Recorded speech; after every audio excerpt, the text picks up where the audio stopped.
এগুলো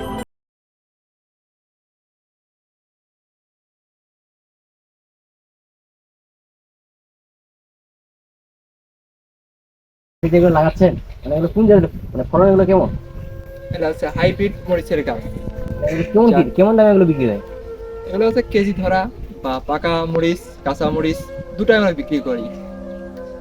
এটা প্রথমত হচ্ছে কাইন্ড মরিচ, লম্বা লম্বা মরিচ হয়। মানে এগুলো পরিচর্যাটা কেমন এগুলো? এটা হালকা বিষ সার দিলে আর পানি দিলে হয়ে যায়, আর কিছু লাগে না। দাদা এগুলো মানে বাজার দর কোথায় করেন এগুলো? এগুলো তো আমরা আমাদের গ্রামেই, মালতপুর হাট, এখানে বিক্রি করি এগুলা।